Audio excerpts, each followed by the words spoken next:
Very much, and good morning. Thanks for getting up and joining me this morning.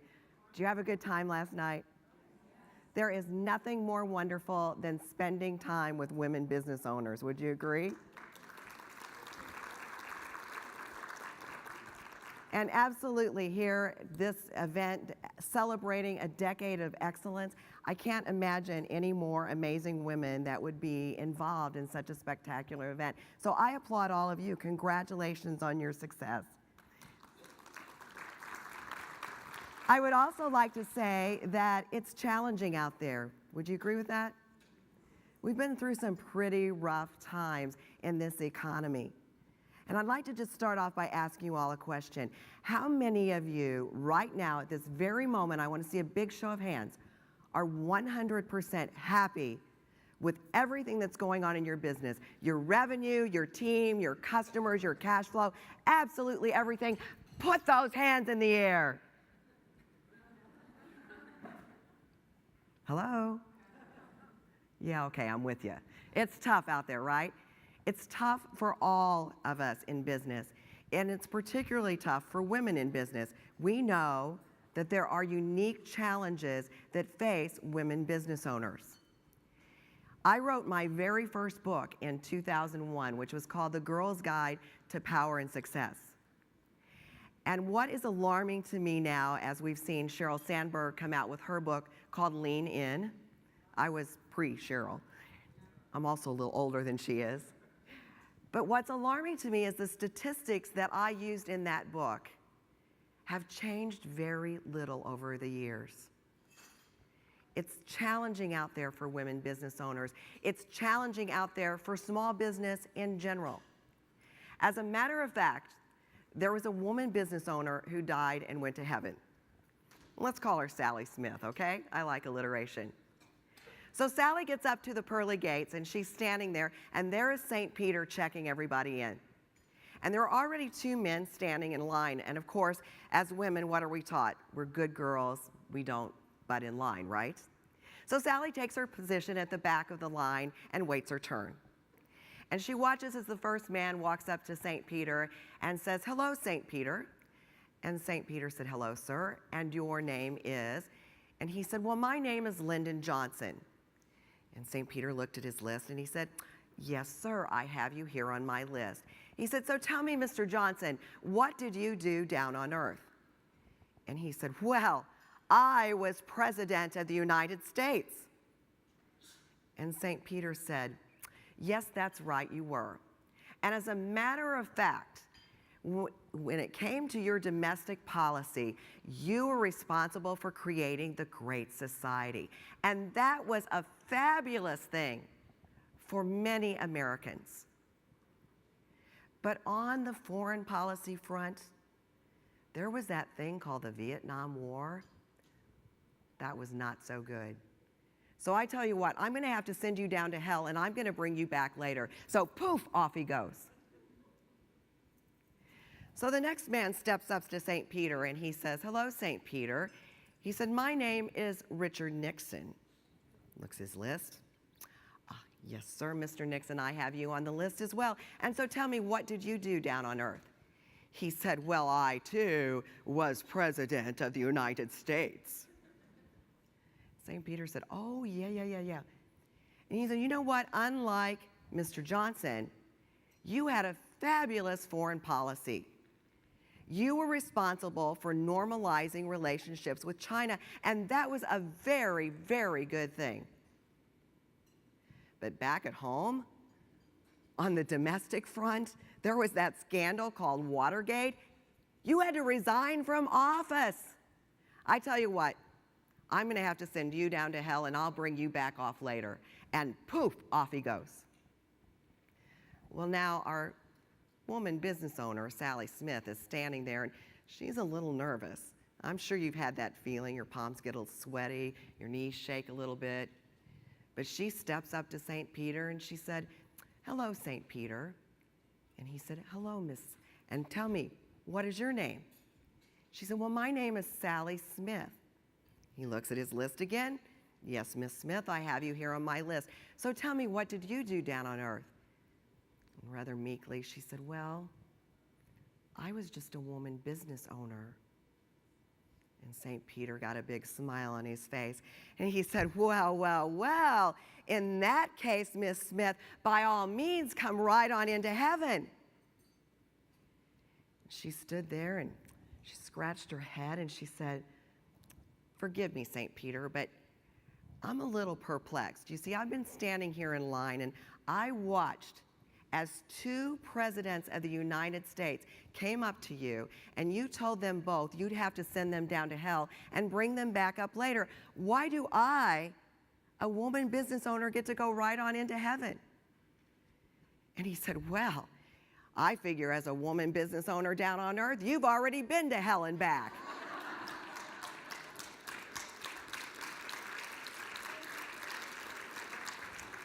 So even St. Peter knows we've got a tough way to go down here.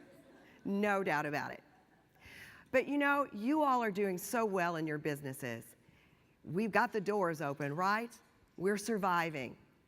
Maybe not thriving as we might like, but we're surviving. We're holding our own. Yet even in today's dynamic and challenging marketplace, there are amazing stories of breakout businesses that soar to success. And it makes you stop and wonder, what's the difference? What makes those businesses go from being just like our businesses to iconic brands, to huge successes? Is it just a matter of luck? Maybe Warren Buffett is their uncle. Maybe they're just at the right place at the right time. Actually, it's not any of that. There's no magic formula, but there is a strategy that these businesses understand, and that is how to take the very best and make it better than anybody else. And that's what we're going to talk about today, how you can take your best and make it better than all the rest. So what I want you to do for me today is turn off your Blackberries, turn off those iPhones, put them away. I want you to clear your mind right now of all those troubles you got going on back at the office. I got them too. All those unanswered emails, all those stresses and frustrations you feel, and join me on a journey about making your best better. Can you do that with me? Are you ready to transform the way you're currently thinking about your business? Let me hear it. Are you ready to do this? Are you ready to make your best better and soar to success? All right, great, let's go. Let's start off and talk about your attitude. Whatever you're telling yourself about your business right now is the reality of your business. You want to change your business, change your attitude. If you're focused on all the negatives, the economy, healthcare, you don't have the right people in the right seats, you can't get your customers to pay in time, you don't have enough new business coming in the pipeline. Whatever negative messages you're telling yourself, that's what's happening in your business. Your internal beliefs are reflected in your external results. Your internal beliefs get projected to your employees. They hear and feel the negativism. It gets projected to your customers. But breakout businesses don't focus on those negatives. Those are just irritations. They focus on their positives, and they focus on a way to make those positives into huge successes. They refuse to accept the word impossible. Most wildly successful businesses are disruptive in nature, are they not? They disrupt the status quo. Now, my husband and I went to Hawaii last October, and we went by the home where a young lady named Bethany Hamilton grew up. Does anybody know Bethany? Bethany was a surfer, and she was a winner. And at a very young age, she was in a shark attack, and she lost her arm. Now, how many of us at that point would say, you can't surf with one arm? It's impossible. Heck, I can't surf with two arms. She didn't accept the status quo. She relearned her sport and went on to become a winner. She did not accept the impossible. That's what we have to do in our businesses. We have to think about what it is that we are accepting as the status quo, as the way things are, without questioning it, without being disruptive.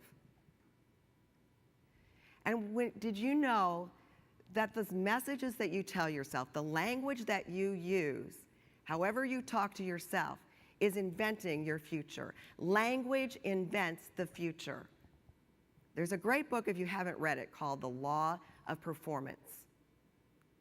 And if you want to change your result, you have got to change the conversation. You have got to invent the story of your success and tell it and believe it.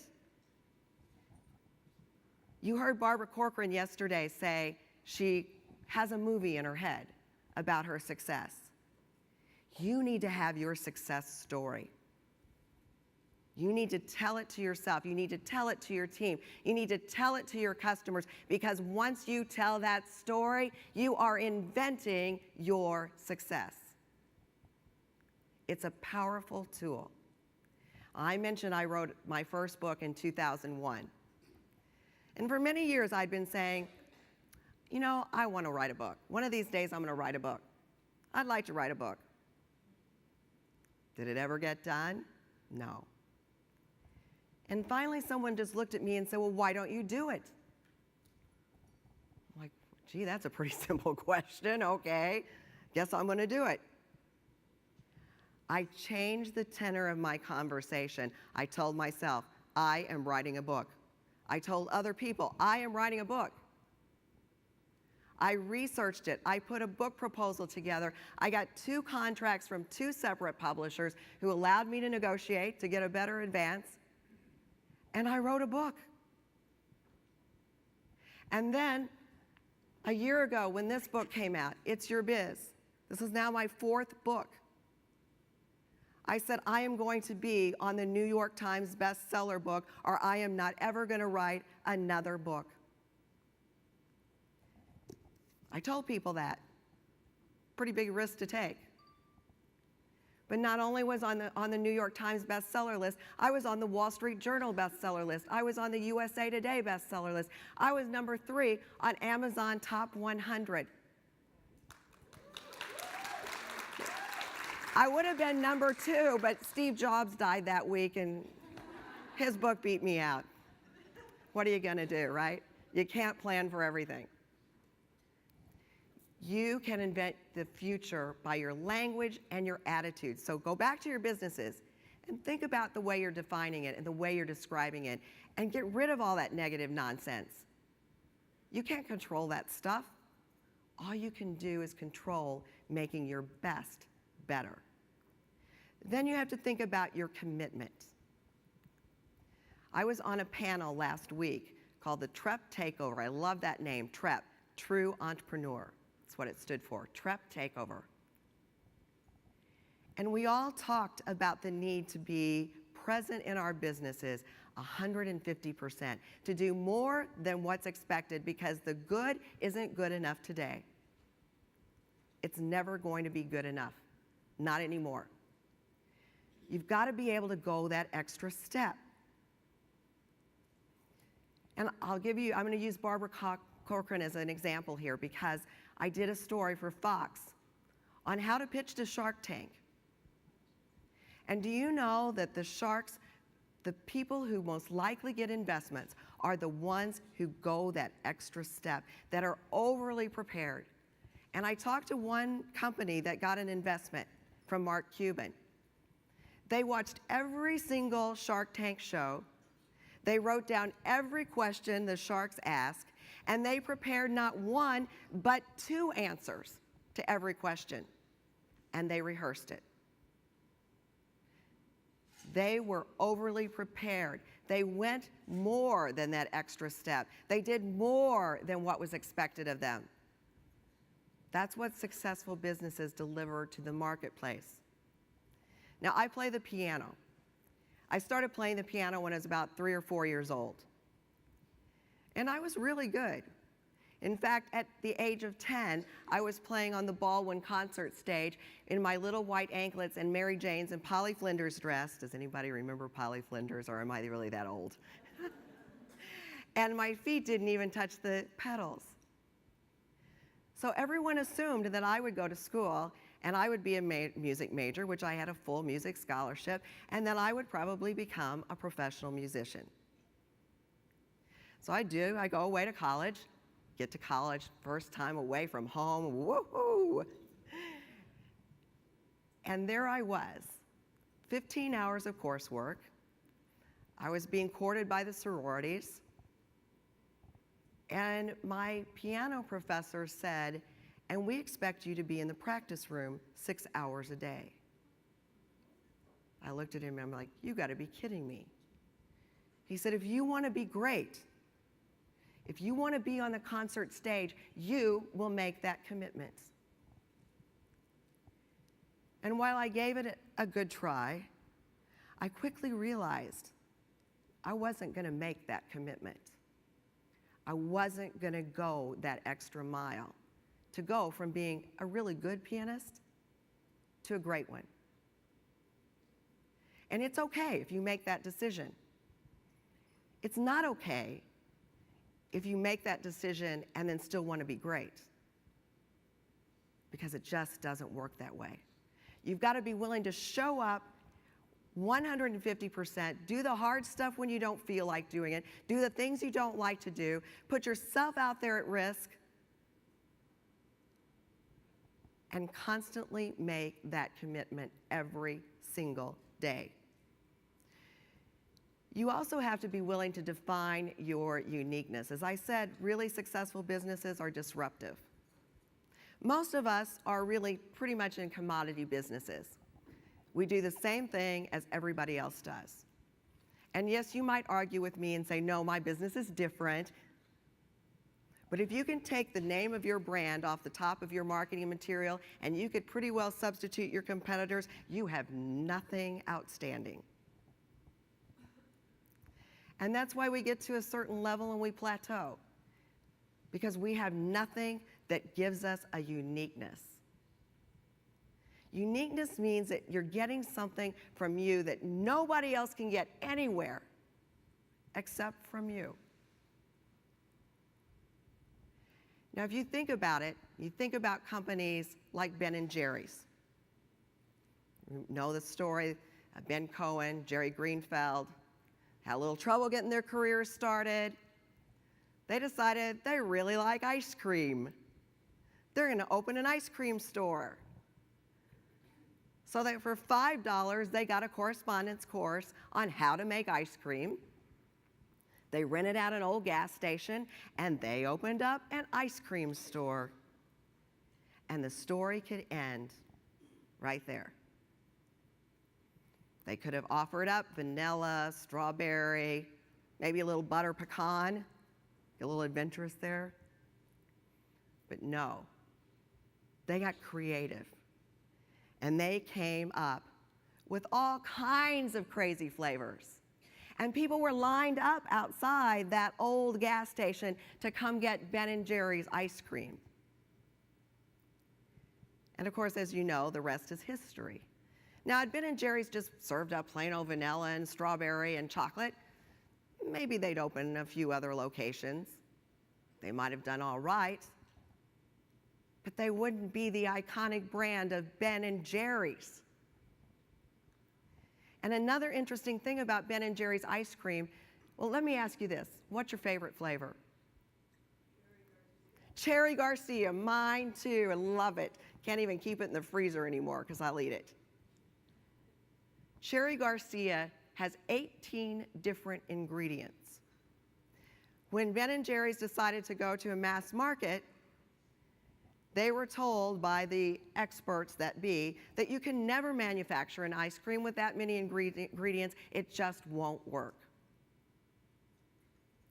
Well, they didn't take no for an answer. And I actually talked to the gentleman who, by the way, had no manufacturing experience, knew nothing about the process of making ice cream, but they kept thinking and playing with it and toying with it until they came up with the process that allowed Ben & Jerry's to manufacture and sell Cherry Garcia. It goes back to what I said, making the impossible possible. So you have to define your uniqueness. You also have to be scrappy. That's my new favorite word, by the way, scrappy. I was working with a team on a project, and one of the team members on the call said, "You know what, Susan? I think you're really scrappy." And I looked at him and I thought, I think I'm offended. I don't know about this. I'm not sure I like that. He said, "Oh, no. Scrappy's a good thing. Every successful entrepreneur I know is scrappy." Susan, you don't take no for an answer. Most successful entrepreneurs who break out, they don't take no for an answer. No is just a little bump in the road. Because as my mother always said, there is more than one way to skin a cat. You can get to where you want to go. You may not take the same route that you wanted to take. You may not take the most desirable route, but you can get to where you want to go. You have to be able to get out there and ask for it. And I learned a long time ago, no doesn't hurt me at all. As long as nobody dies, we're all okay. And I've done some really crazy things. A few years ago, my company won the award for being the most innovative company under 100 employees. It was a big event at the Marriott Marquis in New York City, and Donald Trump got the Lifetime Achievement Award that night. So, of course, my table with my team was way in the back of the room. The Donald's was right up front. So I waited till the Donald showed up with his entourage, and I grabbed one of the guys on my team who had a camera, and I said, "Come on, we're going to go meet Donald Trump." He looked at me, he said, "Susan, you're going to get us kicked out of here." I said, "So what? We'll miss another, dried up chicken dinner." So here we go, marching up to the front of the room, And I walked up, and the Donald was sitting there with his very beautiful wife, by the way. She's gorgeous. And he was talking to some people, and I tapped him on the shoulder. He stood up. He's very tall. And then you put the hair on top of it. Woo! And the first thing he did was reach his arm around my waist, and he looked at me, and he said, "You're beautiful." And I pushed my way around from him, and I stood in front of him with my finger in his face, and I said, "That doesn't matter, but you need to be doing business with me." Well, I told him my idea, and he said, "All right, you call my office in the morning. Here's the number." And I went, "Yeah, right." He said, "Seriously, you will remember this number." And he made me repeat it back to him. He said, "Norma will be waiting for your call." The next morning, sweaty palms and all, butterflies in my stomach, I called the Donald's office. And sure enough, Norma was waiting for my call. Now, we never ended up doing a business deal, but he didn't say you're fired either. So I guess that all went well. I look back on that now and I think, what chutzpah did it take for me to go meet the Donald Trump? But if I hadn't have done that, if you don't ask for those opportunities, they don't fall in your lap. They don't walk in the door and come to you. When I started my business in 2003, which was a video delivery platform, one of the first on the internet, and people told me I was absolutely crazy because video on the internet would never work. We had no money for marketing. So what did I do? I started pitching myself to television because that's a business I knew. And now when people say, how did you get on Fox and how did you get on ABC and MSNBC? They want to do it. I'm saying, you have no idea how many little podunk little things I did, how many early morning, 4 o'clock in the morning, things I got up for, hauled my body to some television station in order to get to that level. But you have to be willing to ask and put yourself out there. So you have to be scrappy. You also have to be innovative and willing to take risk. In today's market, the world is changing so fast. If you keep doing business the same way you're doing it today, or whatever got you to this point of being successful today, it is not going to get you there tomorrow. Last semester, I taught an MBA course on growth strategies for entrepreneurs. And of course, it's academic, so we had a curriculum. And I had to teach case studies, and I had to write formulas on the board. And then after we would go through all of that exercise, I would look at the class and I would say, now here's how it really works, and here's why this probably isn't going to work in the future. We cannot base our future performance on our past successes. What worked in the past is not going to work in the future. And if you want to bury your head in the sand, whoa, I'm going to fall down here. If you want to bury your head in the sand and think that you can keep doing business over and over and over the same way, you're not going to get this great success. You're not going to be a breakout business. You've got to constantly be innovative. Have you heard of a little company called Nokia? What does Nokia do? Phones, all right. Do you know what Nokia originally did? What? Originally, Nokia was a paper mill. They kept reinventing themselves as market changed, but they recognized that the thing they did really well was manufacturing. That was their best. And they kept enhancing and making their best better and changing with the market trends. And they're a thriving business today because they did that. Unlike another company, little company, named Kodak, whose management team failed to realize that digital media was the next latest and greatest thing. They thought everybody was going to keep using cameras and printing out those hard copies.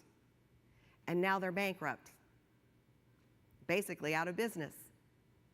You don't want that to be your situation.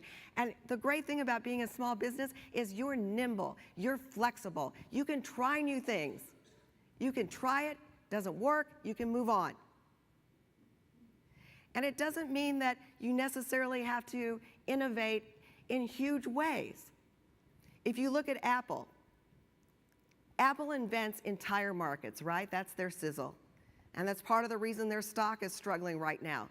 That's a tough act to keep following, having to invent an entire new market. But their market rival, Samsung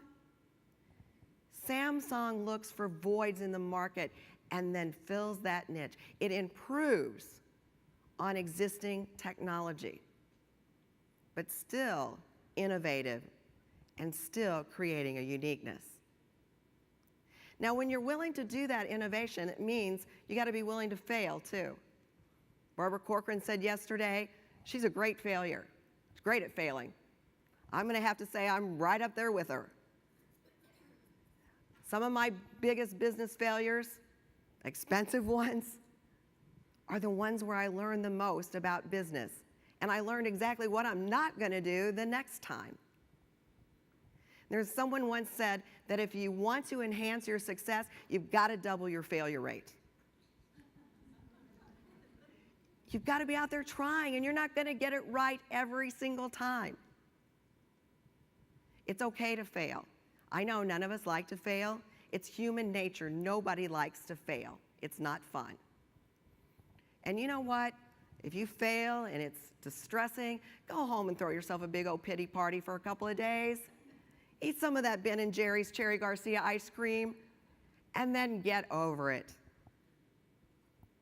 Move forward. You can't change what's happened. You can only learn from it. And it's the people who sit there and point fingers and place blame that get stuck. that struggle. All you can do is control what you're doing today and what you're going to do tomorrow. It's a whole new ball game. So you have to be willing to fail. You also have to be willing to get out there and promote yourself. Barbara said yesterday, perception is reality. That's been my mantra my whole life. Because in my corporate career, I was executive vice president of international marketing for a financial services firm. I love marketing. And in today's environment, oh my gosh, you have a whole publishing platform right at your fingertips, thanks to the internet, thanks to technology. Did you know that recently a survey came out that said that the majority of small businesses would rather have a big Facebook following than a Super Bowl ad or a celebrity endorsement? That's how strong social media is. But you have got to be willing to sing your praises. You got to tell your story. You got to tell the world how great you are, because if you're not doing it, nobody else is going to do it. Now, a few years ago, I will not tell you how many, but if you look it up on the internet, you can find it. I was Miss Missouri and third runner-up to Miss America. Yeah, it was a long time ago. And so when I went to Miss America, Missouri had never, ever had a girl in the top 10. Just hadn't happened. So when I arrived, back then it was, I think it's coming back to Atlantic City, but back then it was Atlantic City. When I arrived there, the press, which had a huge area in the convention center, had picked their winners. So they had win, place, and show, just like a horse show. And then the also-rans, the people who were just there showing up. And that was me. And I thought, now wait a minute. I worked hard to get here. What am I, chopped liver? And I was told that you couldn't talk to the press unless they requested an interview with you. And, well, who wants to talk to the horse that's just there to show up, right? So I would sneak away from my Atlantic City chaperones, and I'd walk into the press pool. And by the way, I grew up in the South, so this is exactly how it sounded. Hi, I'm Susan Wilson. I'm Miss Missouri. You don't know me, but by the time we're finished talking, you'll be glad you do.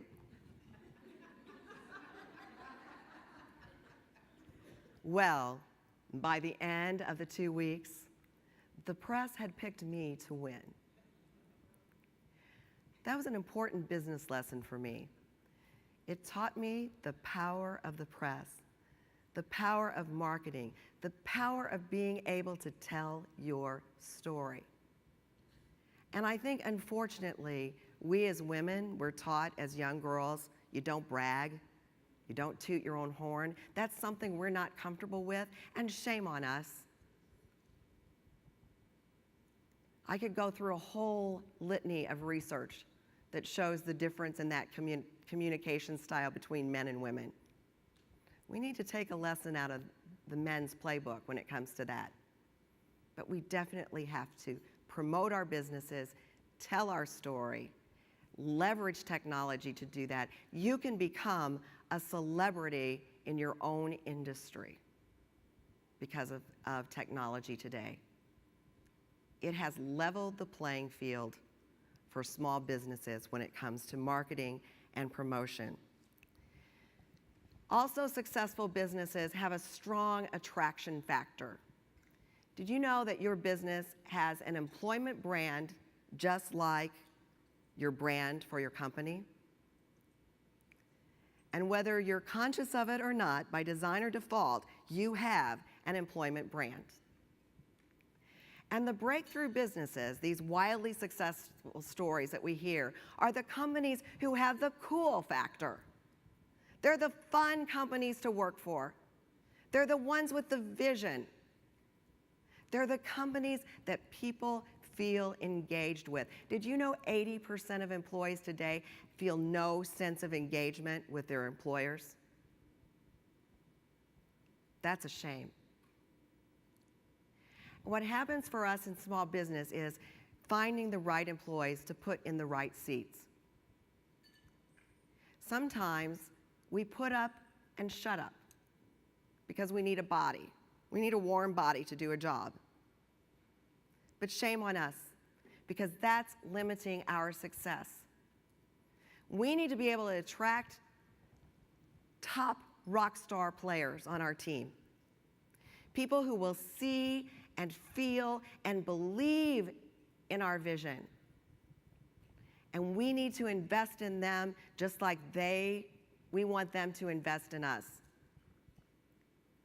And I was coaching a company in Cleveland. And it was a company, a technology company, a mid-sized business. She was doing about $15 million a year.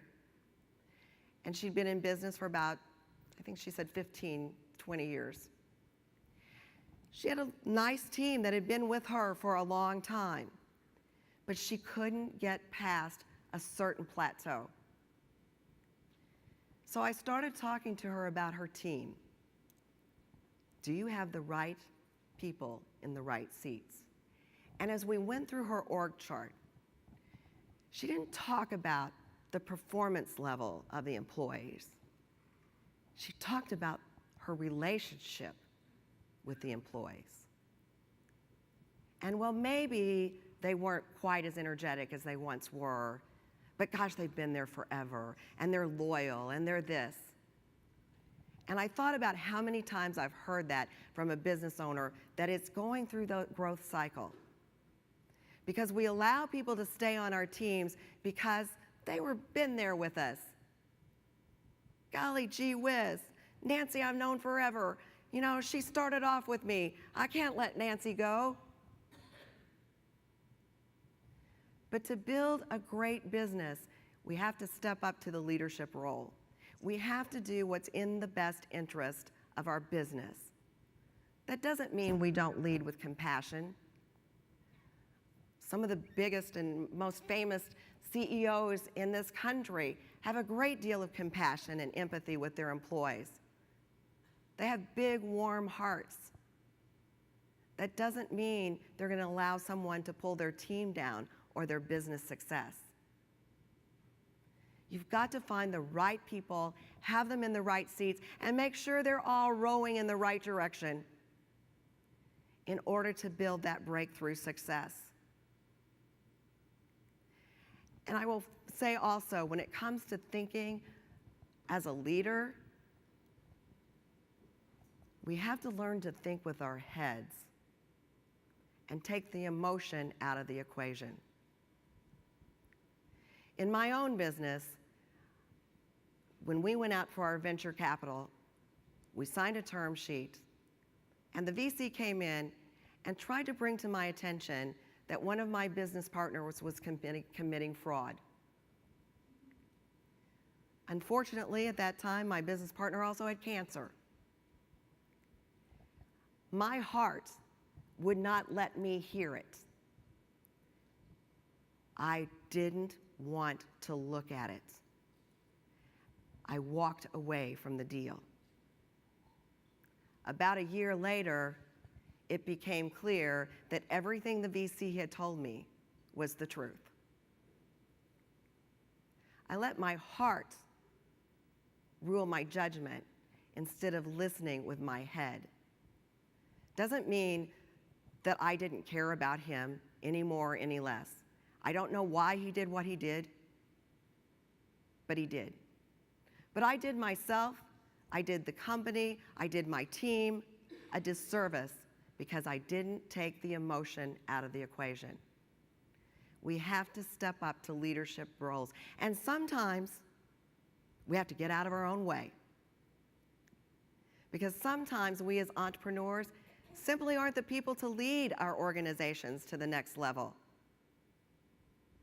Oftentimes when companies take venture capital funds, they replace the CEO, the founder. Because as entrepreneurs, aren't we all like a little ADD? You know, hey, I see opportunity everywhere. I'm lucky I surround myself, sort of like Barbara, with people who rein me in, pull my feet back down to the ground. But those people aren't always the right people to lead an organization to the next level.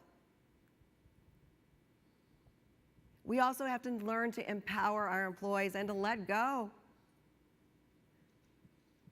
You know, when I was building my company, I would sit back and I thought I had to be involved in everything. I thought my fingerprint had to be on absolutely everything that happened in that business. And then things began to change. And suddenly I would sit back and the team would come in and a project would be nearly completed. And I'd look at it and I go, wow, I didn't even know this was going on. Was it exactly the way I would have done it? Not always. Was it wrong? No. So we have to be leaders. So in conclusion, I'll just share this with you and then I'm going to take some questions. The success of your company really is in your own hands. It's in your attitude, it's the way you envision your business, it's the way you invent your future, your success.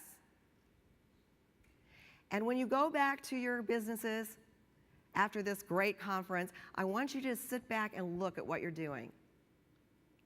And ask yourself, what's my attitude? What's my Cherry Garcia? Am I accepting the impossible that's really possible because I'm afraid to challenge the status quo? And I wish you all fabulous, wild breakthrough success. And I'll be happy to take some questions.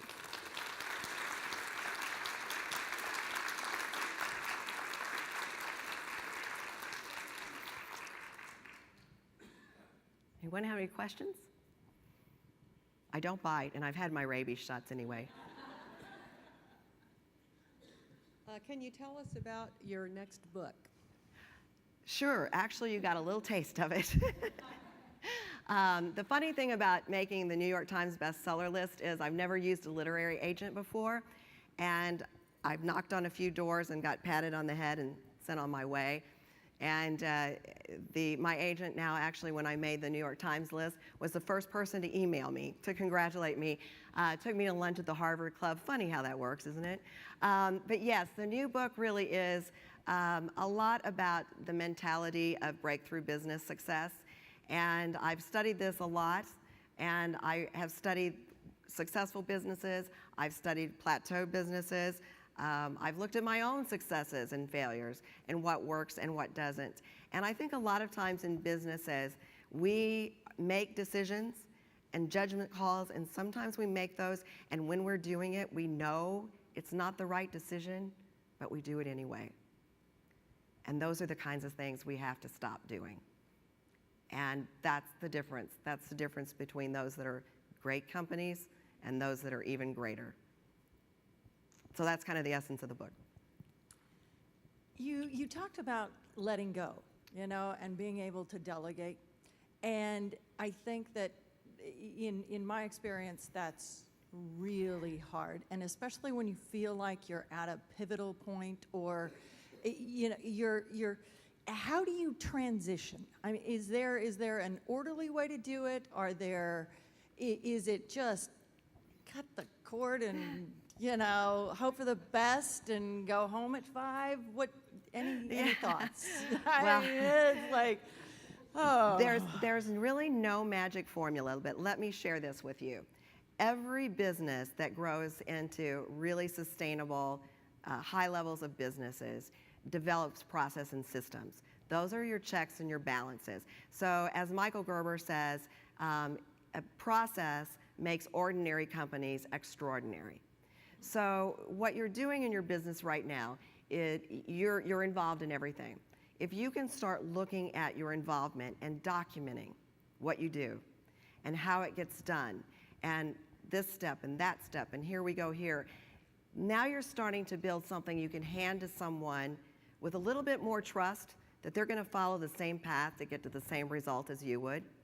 So really successful businesses have a business model that is teachable, repeatable, and can be consistently delivered. And once you get that process in place, letting go becomes a lot easier. In the meantime, some of it is a lot of trust. So what I've done, actually in my new company right now that I have some newbies on the team, I give them license to go work with something, but they have to have it to me in enough advance time that I can fix their mistakes. That's the only way I know how to let them learn. So you got to let them go, let them run with it, giving yourself enough cushion that you can clean up anything that might be slipping through the cracks. And and sometimes it's not the end of the world. It's like I always say, if that happens, is it going to be, did somebody die? Is it going to ruin your business? Probably not. So some of it is just a little bit of tolerance, but it is hard to let go. I think women have a harder time than men. I think men are better at delegating and letting that go. Well, I think we get so invested. We're invested, Right. and it's like our baby. Right. I mean, we've worked it. As a follow-up, any comments or suggestions when you start to face exponential growth? When your business, you all of a sudden go, oh, now we've got to start doubling and really adding that staff. Any helpful comments?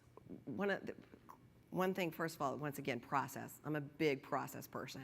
So you've got to have processes and systems in place.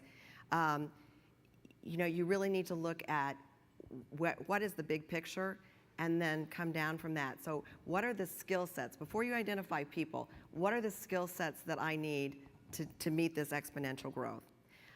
You don't want to be what I call a shooting star. So you don't want to go skyrocketing and then plummet. So it's got to be that managed, controlled growth. One of the things I'd say, if you are a real entrepreneur and you're not a great COO, a great operations person, the first thing I always tell people to do is bring in that operations person. Barbara said it yesterday. I would say the same thing. I am not a great ops person. I'm the big picture, I'm the strategic person, but when it comes to that day-to-day kind of stuff, my eyes gloss over. So, that's what I did. I brought in a business partner who loved that. He thrived on it. And so I think when you get to that kind of growth, you've got to have that kind of management.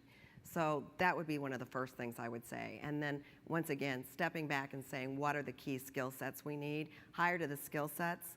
And then also, when I say skill sets, skills can be taught, values can't. So make sure that they mesh with your core business. I'll give you a personal example. I hired an employee once, had two candidates, pretty similar, but one had more experience in digital video media. And I wasn't really keen on his personality, but I was worried about the learning curve. So I hired him versus the other candidate. A month later, we were escorting him out of the building. So, it's really important to get that mesh and get everybody involved. And I think what's really great about a growth company like that is you can bring people in, and if you can get them engaged in the vision and get them excited, give them a sense of being invested in what you're building, you can get rock star performers to come to work for you. I mean, that's what Mark Zuckerberg did. He got the best of the best because he got him excited about the vision. All right. Thank you. Sure. Anybody else? Well, let me tell you this much. I do just happen to have a few copies of this book with me. I will be in the exhibit hall selling copies. There's no charge for an autograph or a picture. I'll also be happy to answer any of your questions one-on-one. I'm at the AT&T booth, so I would love to see you. And we have special discounts if you buy more than one, too. So anyway, thanks a lot, you guys. Thank you, Janet.